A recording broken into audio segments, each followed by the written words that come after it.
Welcome to the eye of the European storm. This is Greece, formerly associated with carefree fun in the sun. But more recently, the skies have darkened, and we're now being told that this place is threatening to bring down with it the whole of the European continent. I'm here to tell you why things may not be as simple as they seem. Nearly 3,000 years ago, a Greek slave called Aesop told the famous parable of the ant who saved for the winter months and the grasshopper who did not. His fable of the industrious, frugal ant and of the lazy, frivolous grasshopper is at the heart of today's debate concerning the euro crisis. The Germans are cast as the ants, the Greeks as the spendthrift grasshoppers. But in my judgment, this is far too simplistic.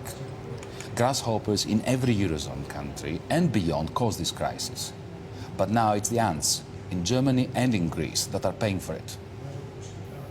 Unfortunately, their sacrifice is being wasted in unworkable bailout deals like the one agreed to in Brussels today. But if we get our fable right, I think the euro crisis can be solved easily. Athens is a city bristling with people struggling against the odds.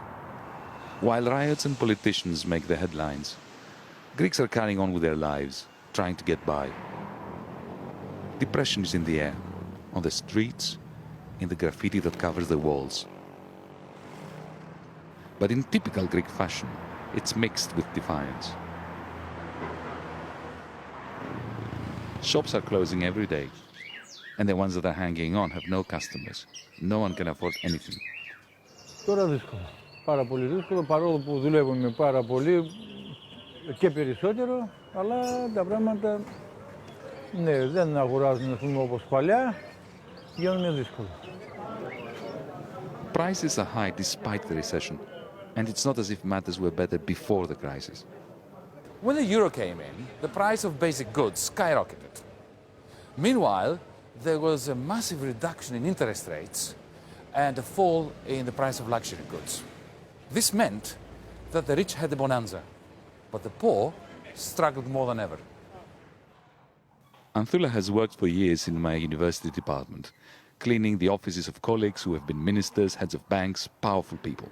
Her monthly salary of 850 euros is now 600 and falling. And the bills keep piling up.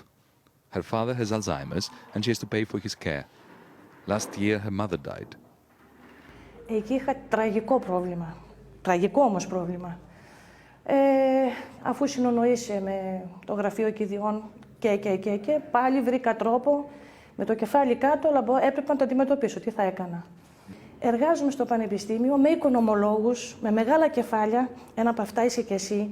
Βρείτε τη λύση. Δηλαδή κάντε κάτι, δηλαδή δεν είναι μόνο τα βιβλία. The lights are literally going out in our cities. Families have to live without electricity. There are more homeless on the streets and suicides are on the rise. Christos Kavathas is in a different boat. He returned to Greece after working for financial giants like Goldman Sachs on Wall Street. He built this magnificent house on exquisite ancient ruins. He says recessions are like a natural phenomenon. People here seem to be unwilling to accept, their fate. That this is part of life. Christos is a conundrum.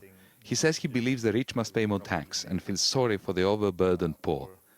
But he also thinks they have choices. The ones that choose to work for 300 euros a month for the rest of their lives, they'll probably be always poor. It's human nature. The strong will do well, the not so strong will not do well. 2,000 people used to work in the LFC's shipyards. Now, after 1,300 of them were laid off, the remaining workers strive to maintain pride in their thinning work.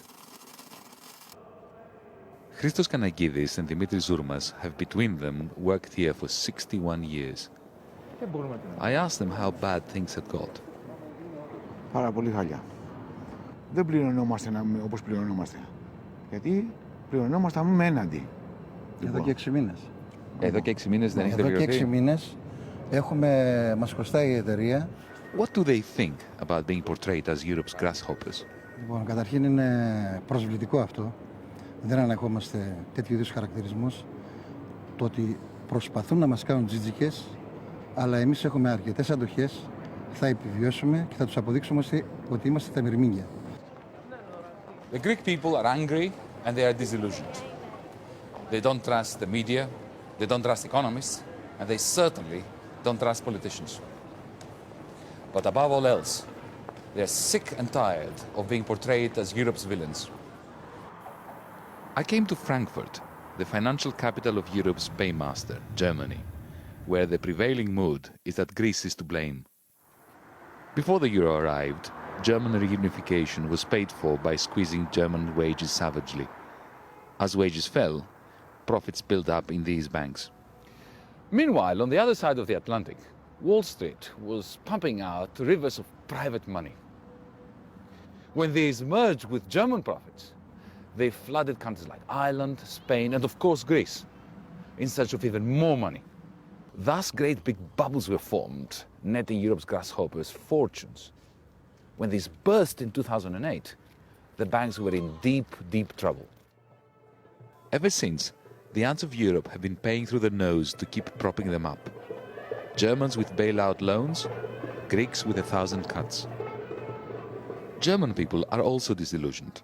I met Clemens, who works for a taxpayers association, and Jesse, an unemployed car mechanic. Warum hat das Land überhaupt die Schulden und bei wem hat es die Schulden überhaupt? Ja?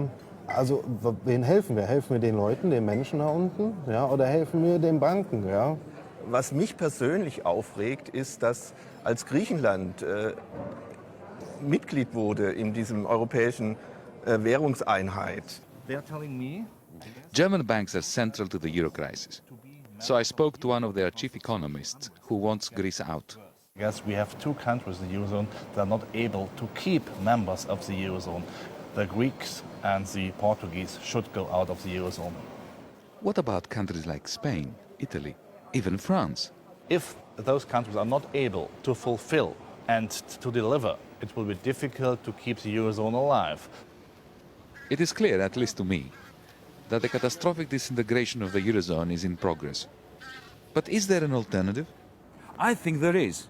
We can end this crisis in 3 steps. First, we need to unify Europe's banking sector and recapitalize its banks forcefully. Secondly, centralize a large part of the Eurozone's public debt via the European Central Bank. And thirdly, use the European Investment Bank to shift idle savings into productive investments in the countries that need it the most. It is a simple idea, but to stand a chance, we must ditch caricatures and national stereotypes. We must abandon the idea of nations of lazy grasshoppers and nations of industrious ants. Perhaps the crucial moral to my story is that to understand the euro crisis, we must remember that there is no such thing as the Greeks or the Germans. Mine is only a story, but so is a dominant one, which foolishly misinterprets Aesop's famous fable, pitting one proud European nation against another.